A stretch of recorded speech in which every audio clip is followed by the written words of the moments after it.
नमस्कार मित्रांनो. केल्याने होत आहे, आधी केलीची पाहिजे. मित्रांनो, व्यवसाय म्हटला की आपल्याला मेहनती करावी लागते आणि तो पण गावी. आपण शहर सोडून गावाला आल्याच्या नंतर व्यवसाय करायचा आणि त्यातून उभा राहायचा. हे आता आमच्या गावातील तरुण पिढी आहे, ती आता हळूहळू गावाकडे येत चालली आहे. कालच आमच्या मित्राने दूध व्यवसाय चालू केला आणि आज दुसरा गावातला आमचा मित्र आहे, त्याने गोट फार्म बकरीचा व्यवसाय चालू केलाय आणि त्या बकऱ्या तुम्हाला दाखवतो कशाप्रकारे तो व्यवसाय चालू केलाय. छोटीशी सुरुवात आहे, पण एक गावाला राहून त्यांनी व्यवसाय करायचा ह्या उद्देशाने आपण शहर सोडून आलेले आहेत ते. आणि अशाच प्रकारे सगळी तरुण जे शहरात कंटाळलेत त्यांनी व्यवसायाच्या दृष्टिकोनातून गावाला जर आले, तर नक्कीच आपल्या गावाला ती भर होईल आणि गाव आपला पुन्हा बहरेल, गावात माणसं राहतील. आणि आपण आता त्याचा बकरीचा फार्म आहे, म्हणजे छोटासाच आहे, सुरुवात केलेली आहे, ते आपण बघूया आपण.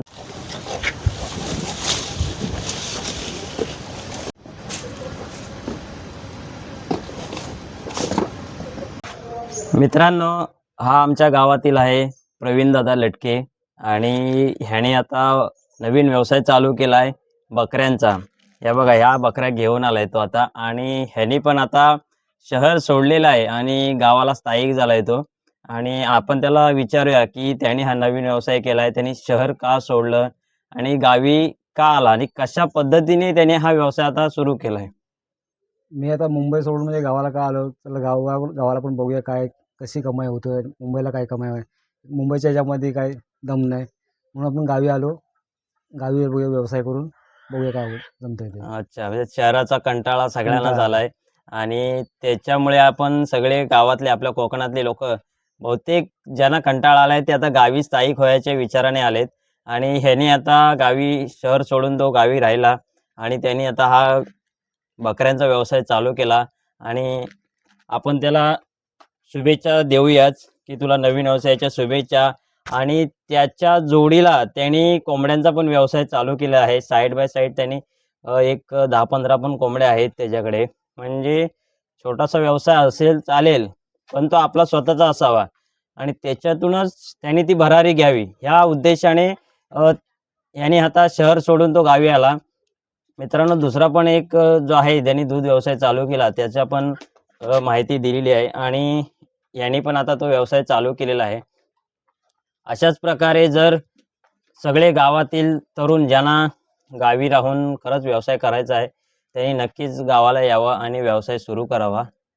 धन्यवाद मित्रा, माहिती दिल्याबद्दल. आता ह्या बकऱ्या ह्या पण 2 प्रेग्नेंट आहेत ना? प्रेग्नेंट आहे. हा मित्रांनो, ह्याने पण आता 2 प्रेग्नेंट बकऱ्या आणल्यात. म्हणजे उद्देश काय, एकच आहे उद्देश की ह्यांची जी वाढ होईल ती आपल्याला यशाला, ज्या व्यवसायाला भरघोस यश देण्यासाठी ही आणलेली आहेत. म्हणजे प्रेग्नेन्सी नंतर 2 त्यांची वासरं जी पिल्लं आहेत ती जन्माला येतील, मग त्याच्याने अजून बकऱ्यांमध्ये भर होईल. कडक बघा, या कोंबड्या आहेत त्याच्या, साईड बाय साईड कोंबड्यांचा पण व्यवसाय तो करतो.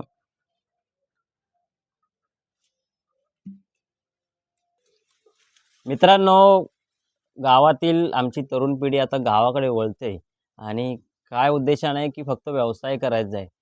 गावी तेवढी नोकरी नाही आहे, कारण मसळ्यात वगैरे तालुक्यात आमच्या अ, छोट्या पगाराची नोकरी असते. पण ठीक आहे, चालते, कारण सुखी समाधानी जीवन असेल ना, तर नोकरी छोटी असेल चालेल, पण सुखी समाधानी राहता आलं पाहिजे.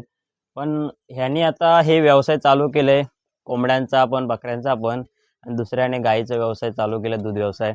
असंच प्रत्येकाला शहराचा कंटाळा आल्याच्या नंतर हा असा आपला गावचा तरुण गावाकडे वळतो आणि गाव नक्की बहरतो. प्रत्येकाला जर आपल्याला राहायचं असेल गावाला सुखी समाधानी, तर मुंबई शहर सोडून, पुणा शहर सोडून किंवा आणि कुठे शहरात राहत असाल तर नक्की गावाकडे या आणि छोटा का व्यवसाय होईना तो नक्की चालू करा. तुम्हाला यश प्राप्ती नक्की मिळेल.